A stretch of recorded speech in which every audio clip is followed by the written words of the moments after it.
Hey guys, if you're shopping for knives and gear, make sure you check out the description of the video you're watching right now for links to some great online retailers. There's also individual links for knives that I personally recommend. Thanks! What's going on YouTube? Metal Complex here, and today I've got a special knife overview / discussion video to share with you guys. Today we're going to be taking a look at the very interesting and very popular Spyderco PM2 with the new Tanto blade shape. Let me get a couple of things out of the way right now. Number one, as of the time of this video, this knife is not available. It is brand new. There are apparently more coming soon. This exact knife that you're looking at is apparently a BladeHQ exclusive. I will be providing links down below. If you are watching this because you're interested in getting your hands on it, the only thing you can do is you can go there and sign up for the email list thing. That's the best that I can do for you guys. You can follow the link right down in the description if you're interested in that. I'm going to talk all about this. I'm going to tell you guys what I know and things that I don't know. BladeHQ hasn't told me anything specifically. I don't have any inside information or anything like that. We're just going to look at the knife, talk about it, and that's going to be how it is. I'll also be providing links to Spyderco PM2 variants that you can actually buy down there, as well as Spyderco knives in general if you want to check that out. This was sent to me by my good buddy Ricky, a local buddy and longtime friend. A lot of you guys remember him from the early days of the channel when I used to review knives out of the console, or out of the inside of a vehicle. And so, Ricky, thank you so much for, number one, getting your hands on this, and number two, sending it to me immediately. That was super cool. I had no idea exactly how popular this was going to be. But man, there is a lot of attention on this thing. It is crazy. So for anybody who doesn't know, what's the big deal about it? Why is it so special? Well, truthfully, the design is no different than the standard PM2, right? The PM2 has been the same design for so long. Sorry, mine's got aftermarket scales on it, but it's been the same, and all of a sudden they decided to put a different blade shape on it, and everybody just freaked out. You know, some people absolutely love it, some people don't like it, but the fact remains is that there's a lot of attention on this. I did an unboxing and it just exploded. I had no idea that that would be the case. Yeah, there apparently are more coming. So I think this will eventually be something that is easier to get your hands on. But as of right now, I think that there's going to be a time period where it's just kind of inaccessible unless you're ready right then and there in the moment to get your to get your purchase in, right? Which is and all we have is that mailing system, the notification system. Anyways, thanks so much to my generous patrons for supporting me right now. If you'd like to get your hands on some cool stickers and some other exclusive benefits, there is, of course, a link down in the description. Your support would absolutely mean the world to me. And please follow me on Instagram at metal_complex. All right, so normally what I do is I do a full review and I do measurements and things like that, right? If you're new to my channel, that's what I generally do, is give you all that information. I'm not going to do that. Everybody knows, I mean, I'm going to say everybody. Most people know about the PM2. It's 8.3 inches overall. I think it's got something like a 3. Actually, I'm saying everybody knows, and then I still have to do the measurement for myself. 8.3 inches overall. Blade length is coming in at 3.5. Your cutting edge is about 3. It's like 3 1/8, something like that. But yeah, as far as the Tanto version goes, it's no different than the standard PM2. We're using a compression lock. It's the same blade stock thickness. It's just a different grind. It has the countersunk steel liners, right? It's running on phosphor bronze. That's the case. The PM2, I remember when the PM2 used to be about 125 bucks. I think it would actually started out even less than that. Here recently, they have bumped the base price of the PM2 to $150. There's a lot of, controversy with this. Why are they raising your price? I'm not going to talk about that. It's one of those things where different people are going to see value in different things, right? It's always frustrating to see price increases across the board, but that's what's happening. So the standard PM2 comes in a, I guess we're going to call this, it looks like a pelican's beak to me, but it's a, I guess, drop point / clip point blade in S30V. They've always been satin finished to my knowledge. The only other variants of the PM2 have come in DLC. I don't think they've done a tumbled one. They've done a million different sprint runs, different dealer exclusives. That's a big thing right now. The whole dealer exclusive thing, right? They make so many and then they're gone forever and people are frustrated, right? I get that. People are going to think different ways, but I can understand both sides. I understand wanting to get your hands on something, right? Not being able to, and that being frustrating. I also understand the whole pride of ownership thing, you know, the perspective of a collector and just enjoying it for being unique and rare, right? But these unique and rare variants are oftentimes just different steels and different colors of G10. And then there's an increase in the price, right? And then the problem is that people take those and they sell them on the secondary market for way more money because there's demand for them and they are not, you know, they're not available, right? That's definitely frustrating. I get that. Let's go ahead and talk about this blade real quick. I know you guys want to take a look. So this has all blacked out hardware. A lot of people were frustrated that they didn't black out the liners and the standoff back here. Yeah, I kind of get that. You know, this is a high traffic area as far as like where your hands go and that, you know, you're constantly interacting with it. I think the way that they coat that hardware, it'll, you know, even if they did coat it, it probably would wear away over time. Then again, I have seen, you know, knives where they've got coated liners and it's not something that seems to wear away, you know, crazy fast. So I don't know. You know, I don't know why they did that. It might have cost them a little bit more money, but I agree with most of you. I think blacking out everything probably would have been ideal. But the way that this is, and please excuse me, I've used a black background. This is a black knife, you know, and it's weird with the camera. But the way that this looks is really cool. This knife is expensive. I mean, even considering the price hikes across the board, it's coming in at $192. Let me get my thoughts about this out right away. That is a lot of money. Apparently Sal Glesser, or I'm not sure if this information actually came from him or not, but this is what I've heard, is that part of the reason for the increased price is that the grind is substantially more complicated than a drop point blade. Now, I'm sure that is the case. I'm sure that it costs more money to do this than something like this. How much? I have no idea. No idea. I can't tell you guys exactly how much that costs, right? Probably is more expensive. You are looking at an American-made knife. The Spyderco PM2 and many knives in Spyderco's line are made in Golden, Colorado. There are some knives that they have that are made in China, some knives that are made in Taiwan, some that are made in Japan, but these are made in the United States. Golden, Colorado, USA, Earth, if you were wondering which planet. Yeah, so we're looking at a PM2 in S30V steel, which is a great steel. It might be boring by the standards of 2020 in the knife world, but it definitely is a well-rounded and great steel. Would it have been nice to see it in something different? Sure, right? A lot of people like Rex 45, they want to see it in Maximate, right? Okay, you know, I'm sure, you know, given how popular this is, I don't think that that's too crazy to think that maybe we'll see something like that down the road. But for right now, it's S30V G10, a more complicated grind. Whether or not you find it attractive is another thing, but it definitely is a more complicated grind. And you're looking at $192.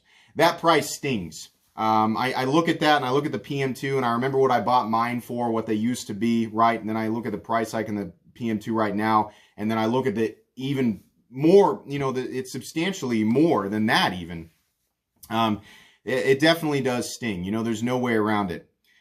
So I think that this is, I think this is a little high for sure. Absolutely. But I'd be lying to you guys if I was going to sit here and say that I wasn't attracted to this. The funny thing is that I am traditionally not somebody who likes Tantos, and I'm also not somebody who prefers a DLC blade over a satin finish or tumbled finish blade.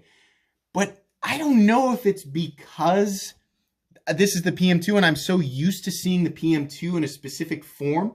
The fact that it is just anything different is drawing this makes it interesting, or if it's, I think it's a little bit of both. It's interesting that they did a different blade. It's wildly interesting because they've just never done that before, right? And then the way that this looks, I'm into this. As far as Tantos go, I'm generally not interested, but this is awesome. This is a compound, you know, you have your hollow ground, your primary grind, right? And then you have flat up here, the tip. It is definitely a more robust blade, and you can feel it on deployment. It's definitely more nose heavy or tip heavy, and that creates a little bit of a, I don't know, I think it's a little bit more of a pleasant experience because it's a little bit heavier, right? The tip right here, let me show you guys. Same blade stock thickness, 140 thousandths or so, but that tip, way more robust on the Tanto, and there's so much more material out here too. It's not just thickness, but just the amount of material at the tip, right? this is definitely more robust. You know, if you're somebody who uses knives in a way that, you know, you might need excess tip strength, Tantos in general are strong geometries, but this thing with this flat that carries out about 85% the length of the blade, right? You can see there that that line carries that thickness out even further. Man, that is robust. Now, the problem is with a blade shape like this, not going to be anywhere near as slicey as a blade like this. Not going to be anywhere near as efficient in terms of just regular EDC cutting tasks either. You do have a hollow grind up here, and it gets relatively thin, especially here, right? The problem is you have all this excess, you know, that flat, and the geometry is going to slow you down. Like if I was going to break down cardboard boxes, right? I always say that. There's a million different things you can use a knife for, but if I'm going to break down cardboard boxes, this blade shape is going to be way better. Fully flat ground, right? It's nice and thin behind the edge. The geometry is going to accentuate that. It's also not coated. There's a bunch of little things that are going to slow you down a bit. Will this knife do it? Yeah, sure. Versatility? I mean, you know, there are definitely other things that you can do with a more robust blade geometry. You know, it might be better at some of those things, right? But for general EDC tasks, this one's just going to feel a little bit more clunky as opposed to the grind on the original, right? I think most people are not buying this under the delusion that they're like gaining some sort of tactical advantage or utilitarian advantage. I think the vast majority of people who are going to pick this up or want to pick it up are people who are just interested in the different aesthetic or the striking aesthetic of the blade shape. And just because it's different. Wow, they made the PM2 different. Wow, right? I mean, it's cool. Yeah, for sure. You know, and just in terms of manipulation, yeah, there is definitely a little bit of a different feel here. This thing deploys every bit as easily as the original. I mean, the access to the hole is the same, right? It doesn't feel different there, but it's just that excess weight at the end makes it a little bit more, I don't know, it feels better. It's nice and smooth, right? I mean, this is brand new and it's already dropping, right? That part's the same, but just that extra weight at the end, it's got a little bit more you know, because there's more mass throwing the blade out when you deploy it, and then it seems to be a little bit more ready to fall into the handle because that excess weight is helping you out a bit. So in that part of it, I do like. I think that's cool. So that's about it though. I mean, the rest of it, you know, you've got the positions for tip up, tip down, right or left-handed carry. It is a right-handed, you know, oriented compression lock. Though, so even left-handed people, you can carry it how you want, but it's still going to be a right-handed compression lock. It's same screws, same size screws, right? Fit and finish on this guy, absolutely centered. Lockup is absolutely solid, had no issues with that. Initially, I thought there might be something weird going on with the grind. You see that line right there? And that, and I mean, really, that's just, well, actually the shadow's picking it up, but it's the same on both sides. There's a little bit of an area right there at the grind that's a little bit wider. And I thought, is that a flaw? But it's on both sides. So I think it's a geometry how they transition from this hollow grind to the flat, and then there's a small area right there. There's a shadow that's being picked up. It's present on both sides, and it connects with this area right here with where the grind is a little bit fatter. And so it must be just a result of how they, you know, the grind and the geometry. The fact that it's symmetrical on both sides makes it where it doesn't bother me. But I would like to know, those of you who have this knife, if you're watching this video for reaffirmation, right? Tell me, is yours the same? Is it the same there? I'd like to know.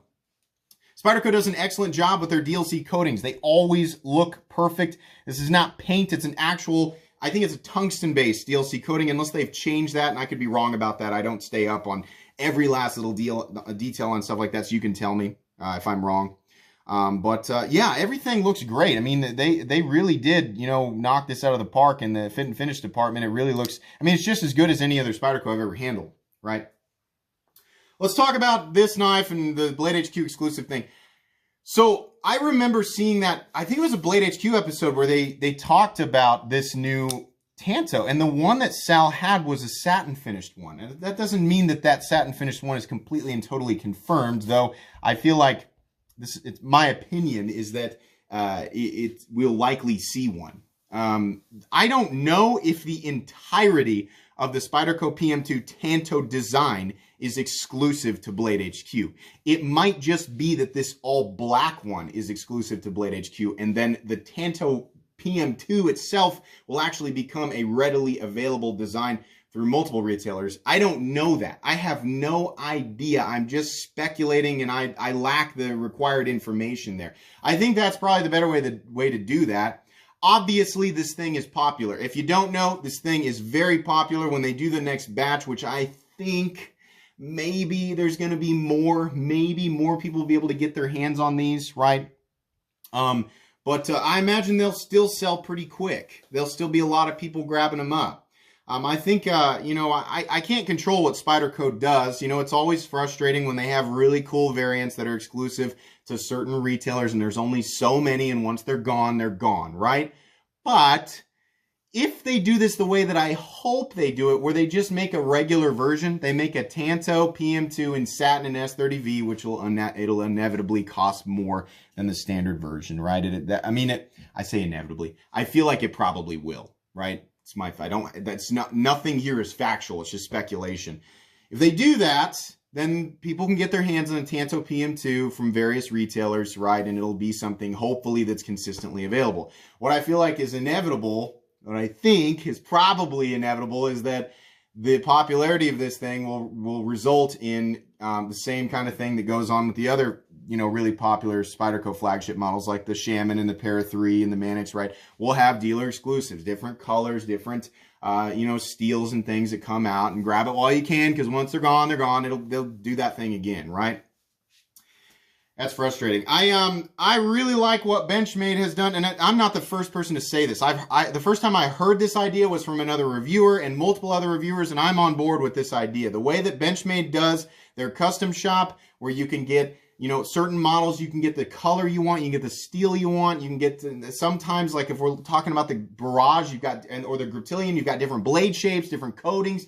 That's great. Then you do pay a little bit more money for that stuff, right? But people jumped on board with that and were like, yeah, that's cool. I can get what I've got one right here, actually. It was built for me by Shaker, who's an excellent person and a patron. The Crooked River in this blue G10 and the black bolster and the blue pivot color, and I've got the 20 CV blade, the satin finish. That's great, right? I don't have to wait, you know, for a countdown clock on some retailer's site to buy one of 500 that exist, and then they're gone forever. I don't have to do that, right? I can just go to the custom shop and build the one that I want. It would be really, really nice to see something like that through Spyderco. Now, obviously, that creates an issue for retailers that really benefit from these exclusives, and then you got to shop there, right? So it's a balancing act, right? But I don't know what the best way to do this is. I'm just talking. I'm talking and giving my opinions, and I'm not actually offering a solution, and that's not really helpful to anybody. So I'm sorry about that, but you know, I feel like that's something. I feel like that's what's going to happen, and then those are my thoughts on what I'd like to see that I think would make people happy. But anyways, yeah. I mean, the people who do go ahead and pick this up, right? The people who buy this, you're going to be happy with it. That's my opinion of that. It's going to be expensive. That's going to sting a little bit. But once you get it in hand, I really do think you guys are going to be happy with this. But there's going to be that lingering feeling, you know, that you've got $192 or so wrapped up in that thing. And some knives that feels more appropriate, and some knives like this, it really kind of, you know, if this were mine, every time I picked it up, I'd be like, this is cool, but I've got $192 wrapped up in this thing, you know. People who buy a bunch of these and then sell them for stupid amounts of money, you know, God, I hate that people do that. But the best thing you can do to combat that, guys, is just don't buy that stuff. Wait for Spyderco to do the next thing, right? Let that fizzle out. That's all you can do. I mean, I understand there's a temptation. It's right there. You got to pay a lot more money for it, but it's right there. You go ahead and buy it. Just don't do it. The best way to combat those people is just to not buy that stuff, right? They're going to do it. I'll talk about some other things I think we might see happen. Or if they don't, I'd like to see them happen. This blade grind is more complicated, and it's inevitably going to, you know, it's going to make, if we see this in other models, it's going to make those models cost more money. I do think it would be super cool to see a Para 3 Tanto. And I don't think it's crazy to think that maybe we'll see that. It'll make it cost more money, but we might see that. I would love to see this blade shape in, let me get it out so you guys can imagine. In the Shaman. I would love to see a Shamanto. That would be cool. This guy already costs $200. So, I mean, if we're looking at 192 versus 150 on the standard PM2, it might be, you know, I'm just going that same increase. We're looking at a $240 Shaman in S30V and a Tanto. But I would be tempted to buy that, even knowing, I mean, there are a lot of blades where I look at them like, that's overpriced, and then I still go ahead and buy it, right? And that's a problem. You know, people like us that are aware of it are still going ahead and buying these things, right? And so it's all part of this. I'm taking this intentionally foggy middle ground because it's like there are so many perspectives and so many variables, right? Spyderco's just like any other company's trying to grow, right? And retailers are trying to bring traffic in, and right, and then, but you know, sometimes it's just a case we just can't make everybody happy. But you know, as a consumer, as somebody who's into knives, the ideal world for me is everything costs exactly what I want it to cost at all times, and it fluctuates depending on my views in that moment, and it will, like, right? Nobody's like goes through and it's just like, I enjoy the price of this right now, but I'd actually want it to cost a little bit more. Now, we always want things to cost less, right? We want it to correspond with our idea of value in that moment as it evolves, right? And we want things to be infinitely available. I'm sure in some situations, some things could be more available, right? But, you know, companies like to dip their toes in and they don't like to take big risks. They like to take small risks to see how, you know, any population will respond to it. But yeah, so here's after 21 minutes, here's my thoughts. The Spyderco PM2 Tanto is beautiful, and it is absolutely the coolest version of this knife that they have ever done. The blade shape is robust, and that extra weight at the end does make for a more pleasant opening and closing experience.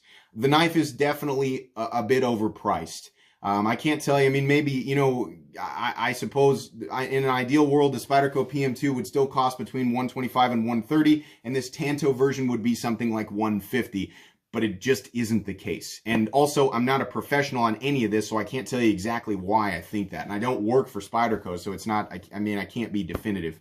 I would like to see this Tanto transition into knives like especially the Para 3 and the Shaman for sure. I think that, you know, hopefully they make a base version of this that is available through a bunch of different retailers and just available, you know, consistently. They're not always selling out, but I fear that may not be the case for a bit. And I fear that maybe we will still continue to see the exclusives and the sprint runs and things like that associated with it.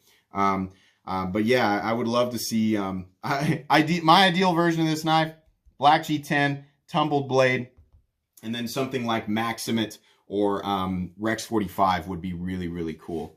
Yeah. I feel like that's probably all that I can say, guys. I've talked long enough about this knife. It is definitely interesting. I think it will continue to draw the attention of people who either are very, very interested or very, very frustrated by it. But it is certainly one of the most interesting things to happen to a Spyderco knife, and actually one of the more interesting things to happen in the knife world, in my opinion, here recently. So it's cool. It is what it is. I hope you guys enjoyed this video. That's going to be pretty much it. Be sure to follow me on Instagram. If you guys enjoyed this video, please leave a like. If you'd like to check out my other content, I do, of course, have lots of videos of knives that are either expensive or inexpensive that I do or don't like, so check those out. And if you enjoy all my content, go ahead and click on that metal complex logo right there and subscribe, because there's definitely more coming. Thanks again for watching, everybody, and have a great day.